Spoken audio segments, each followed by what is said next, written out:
সকালবেলা ঘুম থেকে রেডি রেখে তোমাদেরকে হাইলা করার জন্য চলে আসলাম। আসার পর একদিকে দেখো ফুলকপি ভাজা বসিয়ে দিয়েছিলাম, অন্যদিকে আমি পেঁয়াজকলি ভাজা বসিয়ে দিয়েছিলাম। একটু তাড়া ছিলাম একটু বাজারে যাবো সেই জন্য। প্রতিদিন আগে দিয়ে আজকে রান্নার পর বাজারে গেছিলাম। এদিকে বাজার থেকে একটু শাকালও নিয়েছিলাম, শাকালও কেটে নিয়েছিলাম। জানো তো একটা শাকালও শক্ত ছিল, একটা শাকালও নরম ছিল। শক্ত শাকালওটা খেতে ভালো ছিল না, বাদ দিয়ে দিয়েছিলাম, তাই নরম শাকালওটা কেটে নিয়েছিলাম। নরম শাকালও কেটে নেওয়ার পর ওর মধ্যে একটু নুন আর একটু শুকনো লঙ্কার গুঁড়ো মিশিয়ে নিয়েছিলাম, কারণ শাকালও তো এমনিই মিষ্টি, তার জন্য আলাদা করে মিষ্টি দিতে হয় না।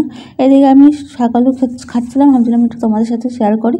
সবাই দেখি সব রকম খাওয়াটা তোমাদের সাথে শেয়ার করে, তাই আমি শেয়ার করলাম। এরপর দুপুরবেলা ভাত নিয়ে চলে আসলাম। আমি পেঁয়াজকলি, আলু, ফুলকপি, বিট একসাথে সব ভেজেছিলাম, সেটাই খাচ্ছিলাম।